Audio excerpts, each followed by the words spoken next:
प्रिय छात्रों नमस्कार। मैं संदीप खरे आप सभी का स्वागत करता हूं आपके अपने चैनल फ्री ऑनलाइन कोचिंग में। और आज हम पढ़ेंगे संयोजन अभिक्रिया। तो इस पर यह क्वेश्चन बनेगा कि संयोजन अभिक्रिया किसे कहते हैं, उदाहरण सहित समझाइए। तो बहुत ही सिंपल है, आइए इसको एक एग्जाम्पल से हम समझेंगे। तो अगर एग्जाम्पल से हम परिभाषा समझेंगे तो हमें आसानी होगी। तो इसके पहले आपने रासायनिक अभिक्रिया के बारे में पढ़ा।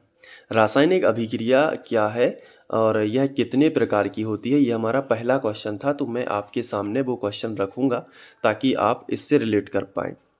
रासायनिक अभिक्रिया का मतलब होता है केमिकल रिएक्शन। अब इसमें क्या पढ़ा था कि जब दो या दो से अधिक पदार्थ आपस में अभिक्रिया करते हैं, जैसे यहाँ पे देखो ये हाइड्रोजन है और ये क्या है, ऑक्सीजन। जब ये दो पदार्थ आपस में क्रिया करते हैं तो एक तीसरा पदार्थ बनता है। क्या बना यहाँ पे बताओ, पानी बना। तो हाइड्रोजन और ऑक्सीजन ने क्रिया करके क्या बनाया, पानी। ये तीसरा पदार्थ है जिसके बिल्कुल नए गुणधर्म है ना। तो ये एक प्रकार की रासायनिक अभिक्रिया है। लेकिन रासायनिक अभिक्रियाओं के भी प्रकार होते हैं और वही प्रकार हम यहाँ पे पढ़ रहे हैं। देखो यहाँ पे सबसे पहले क्वेश्चन में बेसिकली हमने देखा था कि अभिक्रियाएं कितने प्रकार की होती हैं, जैसे संयोजन, वियोजन, विस्थापन, द्विविस्थापन, उपचयन, अपचयन। अब इन्हीं को हमें डिटेल में पढ़ना है। तो इसलिए पहला क्वेश्चन जो हमारा आया है संयोजन, आप यहाँ पे देख सकते हैं। पहला जो है संयोजन अभिक्रिया किसे कहते हैं, उदाहरण सहित। तो ये भी एक प्रकार की रासायनिक अभिक्रिया है, लेकिन ये थोड़ी सी हटके होती है। कैसे होती है, इसको उदाहरण से समझो। जैसे यहाँ पे हमने एक दैनिक जीवन में उदाहरण देखा होगा, कोयले का दहन।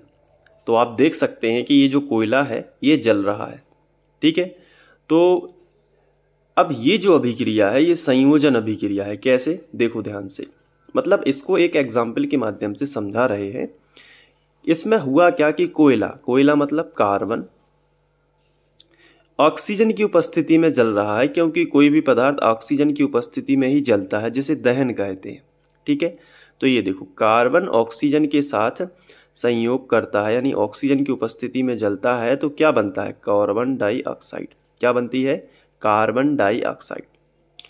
तो संयोजन अभिक्रिया का इसमें क्या मतलब हुआ, संयोजन अभिक्रिया ऐसी अभिक्रिया होती है जिसमें दो या, देखो अब इसको अभी और थोड़ा सा समझो। देखो तीर के चिन्ह के इस तरफ वाले पदार्थ क्या कहलाते हैं बताओ, मैंने आपको समझाया था।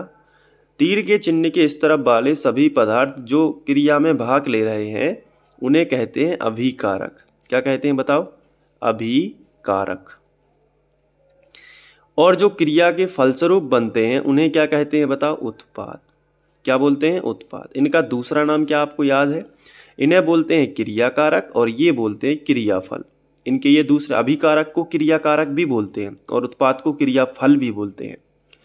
तो जो अभिक्रिया में भाग लेते हैं या जो हिस्सा लेते हैं उन्हें अभिकारक कहते हैं, और जो अभिक्रिया के फलस्वरूप बनते हैं उन्हें उत्पाद कहते हैं। ये तो समझ में आ गया आपको।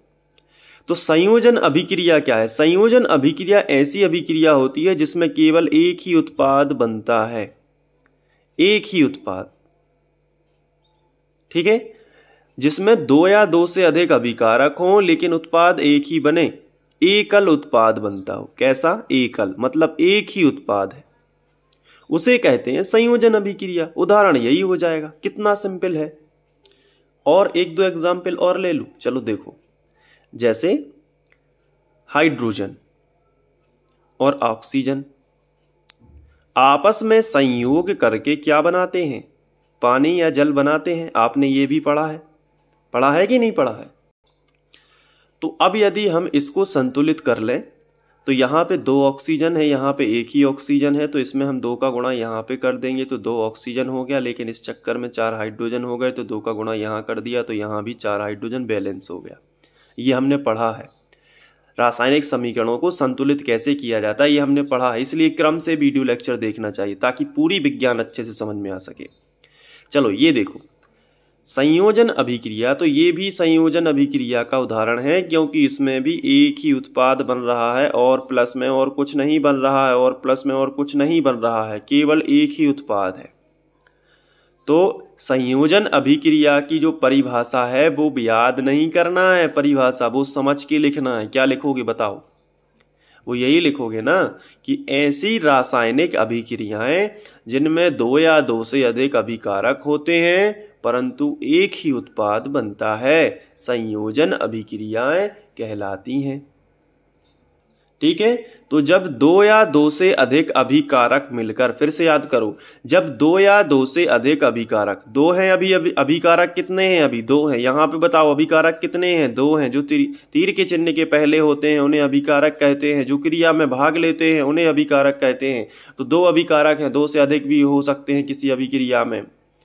तो जब किसी रासायनिक अभिक्रिया में दो या दो से अभिकारक आपस में संयोग करके एक ही उत्पाद बनाते हैं तो ऐसी अभिक्रिया संयोजन अभिक्रिया कहलाती है। जब दो या दो से अधिक अभिकारक आपस में संयोग करके, दो या दो से अधिक अभिकारक आपस में संयोग करके एक ही उत्पाद बना दें तो उसे क्या कहेंगे बताओ? संयोजन अभिक्रिया। उदाहरण हो गए, एक ये हो गया, एक ये हो गया। दो उदाहरण हो गए, एक उदाहरण की तो बात अलग है, दो उदाहरण हो गए। तो इसको सामान्य रूप से कैसा लिख सकते हो? सामान्य रूप से ऐसा भी तो लिख सकते हो कि ए प्लस बी, मान लो तीर का चिन्ह एक अभिक्रिया सी है तो इसमें दो अभिकारक हैं लेकिन उत्पाद कितना है? एक है। तो संयोजन अभिक्रिया ऐसी अभिक्रियाएं होती हैं जो ए प्लस बी तीर का चिन्ह सी के रूप की होती हैं, जिनमें एक ही उत्पाद बने, या फिर ए प्लस बी प्लस सी तीर का चिन्ह डी के रूप की। मतलब दो या दो से अधिक अभिकारक भी हो सकते हैं लेकिन उत्पाद तो एक ही बनेगा। ठीक है, तो आओ इसकी डेफिनेशन लिखते हैं जिस तरीके से एग्जाम में लिखना है। तो आप हेडिंग डालोगे संयोजन अभिक्रिया। लिखने का तरीका भी आपको आना चाहिए क्योंकि उसी पर नंबर मिलते हैं। लिखने का तरीका नहीं है, पढ़ते तो सब हैं, जो तरीके से पढ़ते हैं नंबर उन्हीं के आते हैं। तो देखो इसको साइड हेडिंग डालो संयोजन अभिक्रिया। अब इसमें आप लिखोगे कि ऐसी रासायनिक अभिक्रिया जिसमें दो या दो से अधिक अभिकारक हो और एक ही उत्पाद बनता हो, या फिर ऐसे लिख सकते हैं कि जब दो या दो से अधिक अभिकारक आपस में अभिक्रिया करके एक ही उत्पाद बनाए तो ऐसी अभिक्रिया संयोजन अभिक्रिया कहलाती है। ठीक है, तो चलिए शुरू करते हैं। जब दो या दो से अधिक अभिकारक आपस में मिलकर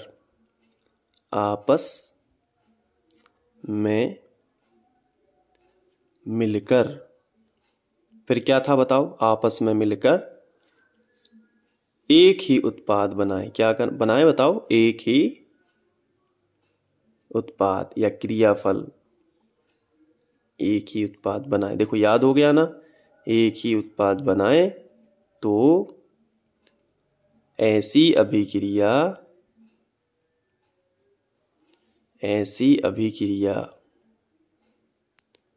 या ऐसी रासायनिक अभिक्रिया भी लिख सकते हैं, संयोजन अभिक्रिया कहलाती है। संयोजन अभिक्रिया कहलाती है।